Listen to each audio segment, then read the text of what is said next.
once upon a midnight dreary, while I pondered, weak and weary, over many a quaint and curious volume of forgotten lore, while I nodded, nearly napping, suddenly there came a tapping, as of someone gently rapping at my chamber door. "'Tis some visitor," I muttered, tapping at my chamber door. Only this, and nothing more. Ah, distinctly I remember it was in the deep bleak December, and each separate dying ember wrought its ghost upon the floor. Eagerly I wished for morrow, vainly I had sought to borrow from my books surcease of sorrow, sorrow for the lost Lenore, for the rare and radiant maiden whom the angels name Lenore, nameless here for evermore. And the silken, sad, uncertain rustling of each purple curtain filled me with fantastic terrors never felt before, so that now to still the beating of my heart I stood repeating, "'Tis some visitor entreating entrance at my chamber door." Some late visitor entreating entrance at my chamber door. This is it, and nothing more. Presently my soul grew stronger, hesitating then no longer. "Sir," said I, "or madam, surely your forgiveness I implore. But the fact is I was napping, and so gently you came rapping, and faintly you came so tapping at my chamber door, that I scarce was sure I heard you. Here I opened wide the door. Darkness that, and nothing more. Deep into that dearest darkness peering, long I stood there, wondering, fearing, doubting, dreaming dreams no mortals ever deemed to dream before. But the silence was unbroken, and the stillness gave no token, and the only word there spoken was the whispered word Lenore. This I whispered, and an echo murmured back the word Lenore. Merely this, and nothing more. Back into the chamber turning, all my soul within me burning. Soon again I heard a banging somewhat louder than before.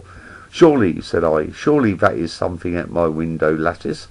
Let me see then what thereat is, and this mystery explore. Let my heart be still a moment, and this mystery explore. 'Tis the wind, and nothing more." Open here I flung the shutter, when with many a flirt and flutter in there stepped a stately raven of the saintly days of yore. Not the least obeisance made he, nor a minute stopped or stayed he, but with mien or lord or lady perched above my chamber door, perched upon a bust of Pallas just above my chamber door, perched and sat, and nothing more. Then this ebony bird beguiling my said fancy into smiling, by the grave and stern decorum of the countenance it wore. "Though my crest be shorn and shaven, thou," I said, "art sure no craven? Ghastly grim and ancient raven, wandering from the nightly shore. Tell me what thy lordly name is on the night's Plutonian shore." Quoth the raven, "Nevermore." Much I marvelled this ungainly fowl so here discourse so plainly, though its answer little meaning, little relevancy bore. For we cannot help agreeing that no living human being ever yet was blessed with seeing bird above his chamber door, bird or beast upon the sculptured bust upon his chamber door, with such name as Nevermore. But the raven sitting lonely on the placid bust, so only that one word, as if his soul in that one word he did outpour, nothing further than he uttered, nor a feather than he fluttered, till I scarcely more than muttered, "Other friends have flown before. On the morrow he will leave me, as my hopes have flown before." Then the bird said, "Nevermore." Startled at the stillness broken by reply so aptly spoken, "Doubtless," said I, "what it utters is its only a stock and store, caught from some unhappy master, whom unmerciful disaster followed fast and followed faster, till his songs one burden bore, till the dirges of his hope that melancholy burden bore, of nevermore." But the raven still beguiling all my fancy into smiling, straight I wheeled a cushioned seat in front of bird and bust and door. Then upon the velvet sinking I betook myself to linking Fancy unto fancy, thinking what this ominous bird of yore, what this grim, ungainly, ghastly, gaunt, and ominous bird of yore meant in croaking, nevermore. This I sat engaged in guessing, but no syllable expressing, to the fowl whose fiery eyes now burned into my bosom's core. This and more I sat divining, with my head at ease reclining, on this cushion's velvet lining that by lamplight gloated o'er, but whose velvet violet lining with the lamplight gloating o'er, she shall press, nevermore.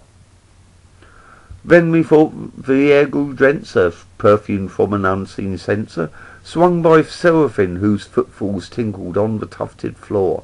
Wretch, I cried, thy God hath lent thee, by these angels he hath sent thee, respite, and nepenthe, from my memories of Lenore. Quaff, oh quaff these kind nepenthe, and forget this lost Lenore. Quoth the Raven, nevermore. Prophet, said I, thing of evil, prophet still of bird of devil, whether tempter sent or whether tempest tossed thee here ashore. Desolate yet all undaunted, all this desert land enchanted, on this home by horror haunted, tell me truly I implore, is there balm in Gilead? Tell me, I implore. Quoth the Raven, nevermore. Prophet, said I, thing of evil, paraphet, prophet still if bird of devil, by that heaven that bends above us, by that God we do adore, till this soul related, if within the distant Aden, it shall clasp a sainted maiden, whom the angels name the law, clasp a rare and radiant maiden, whom the angels name Lenore. Quoth the Raven, nevermore. Be that word in sign in passing, bird or friend, I sheeped up starting. Get thee back into the tempest and the night's Plutonian shore. Leave no black plume as a token of that lie thou soul have spoken. Leave my loneliness unbroken, quit the bust above my door. Take thy beak from out my heart, and take thy form off my door. Quoth the Raven, nevermore. And the Raven never flitting, still as sitting, on the pallid bust of Pallas just above my chamber door. And the eyes of all the seeming of the demon's fat is streaming, and the light over him streaming throws the shadow on the floor. And my soul from out that shadow that lies floating on the floor shall be lifted nevermore.